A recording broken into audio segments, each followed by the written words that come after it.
Samajwadi party मुख्यालय पर आम आदमी पार्टी और सपा की संयुक्त प्रेस कॉन्फ्रेंस। केजरीवाल का बयान। आज लखनऊ में मैं इंडिया गठबंधन को भारी मतों से वोट देने की अपील करता हूं। मोदी जी खुद को नहीं अमित शाह को पीएम बनाने के लिए वोट मांग रहे हैं। अगर ये जीत गए तो सीएम योगी आदित्यनाथ को 3 महीने के अंदर हटा देंगे, केजरीवाल ने प्रेस कॉन्फ्रेंस में कहा। आगे उन्होंने कहा कि अगले साल पीएम मोदी 75 साल के होंगे। ऐसे में मोदी जी अमित शाह को पीएम बनाने की कोशिश में लगे हैं।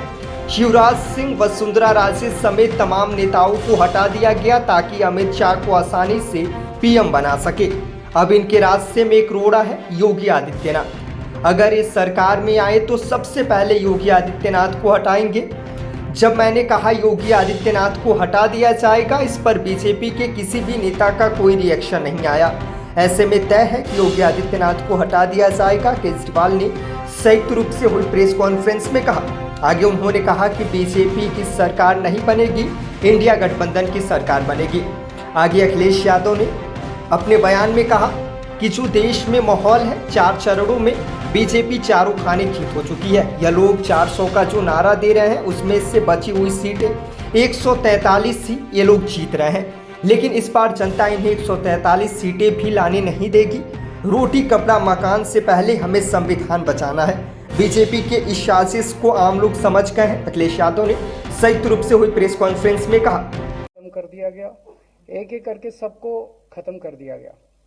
एक ही शख्स बचे हैं जो अमित शाह जी के रास्ते का कांटा बन सकते हैं। हेलो, आवाज आ रही है? एक ही शख्स हैं जो कि उनके रास्ते का कांटा बन सकते हैं, वो है योगी आदित्यनाथ जी। अब योगी आदित्यनाथ जी को इन्होंने हटाने का पूरा मन बना लिया है और अगर इनकी सरकार बनी तो 2 महीने के अंदर योगी जी को भी उत्तर प्रदेश के सीएम से हटा दिया जाएगा। मैंने दिल्ली में 3-4 दिन पहले ये प्रेस कॉन्फ्रेंस की थी और ये दोनों मुद्दे उठाए थे। जैसे मैंने मुद्दे उठाए थे तो अमित शाह जी ने और उनके कई नेताओं ने अपनी भावना प्रकट की कि नहीं नहीं, मोदी जी को 75 साल में इस्तीफा नहीं देना चाहिए, मोदी जी को 75 साल पूरा कार्यकाल पूरा करेंगे। उन सब की भावनाओं की मैं कद्र करता हूं, क्योंकि अपने नेता के लिए जब भी ऐसी बात होती है तो सब लोग सामने आके बात करते हैं। लेकिन बड़ी बात यह है कि मोदी जी ने ऐसा नहीं कहा कि मैं 75 साल पे इस्तीफा नहीं दूंगा, मैं रिटायर नहीं होऊंगा। उनका अपना बनाया हुआ रूल है और मुझे पूरी उम्मीद है कि मोदी जी का अपना बनाया हुआ रूल है और मोदी जी अपने रूल को फॉलो करेंगे। नहीं तो लोग कहेंगे कि मोदी जी ने ये रूल आडवाणी जी को हटाने के लिए बनाया था, जब अपनी बारी आई तो नहीं। तो मोदी जी इस रूल का फॉलो करेंगे, ये पूरा यकीन है देश के लोगों को कि उन्होंने खुद रूल बनाया तो खुद फॉलो करेंगे। दूसरी बड़ी बात जो हुई कि जब मैंने कहा कि योगी आदित्यनाथ जी को 2 महीने में हटा दिया जाएगा, इस पे अभी तक भाजपा के किसी नेता की टिप्पणी नहीं आई है। 4 दिन हो गए, इसका मतलब ये तो कंफर्म करता है कि उन्होंने पूरी प्लानिंग कर ली है और उनके पक्ष में कोई बोलने के लिए तैयार नहीं है योगी आदित्यनाथ जी के। तो उनका हटना अब लगभग तय है कि योगी आदित्यनाथ जी को उत्तर प्रदेश के सीएम पद से हटाया जाएगा।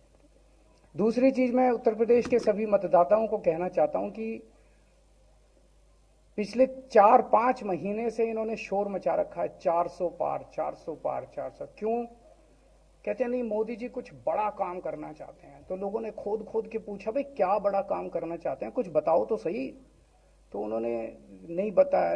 लोगों ने फिर अंदर से पता किया कि बड़ा काम ये करना चाहते हैं कि देश से रिजर्वेशन खत्म करना चाहते हैं।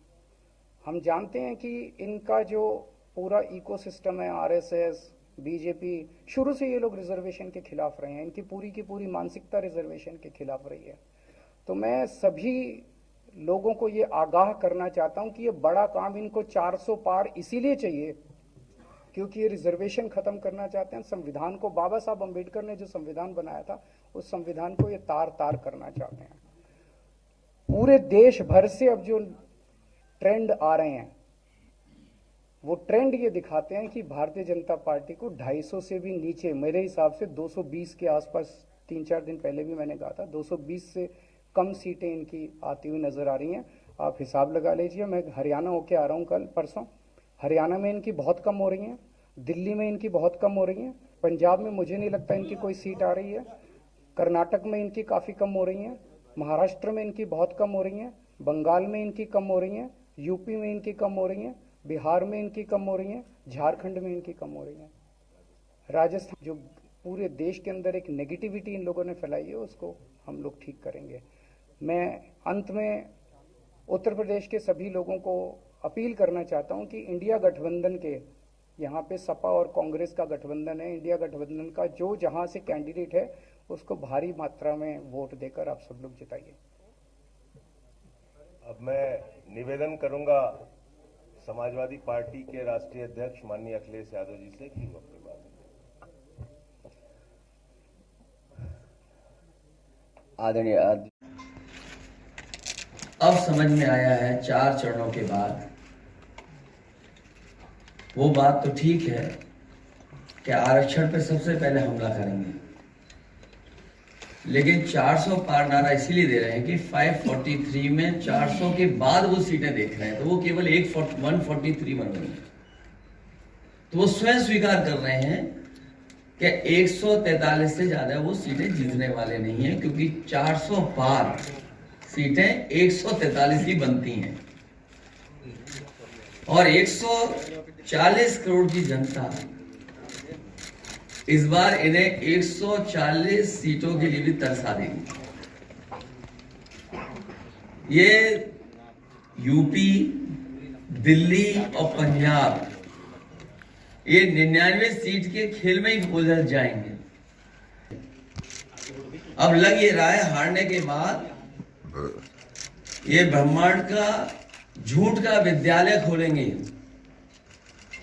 यूनिवर्सिटी खोलेंगे और वाइस चांसलर और डीन पहले से ही रिटायर होकर के वहां अपने आप नियुक्त हो जाएंगे।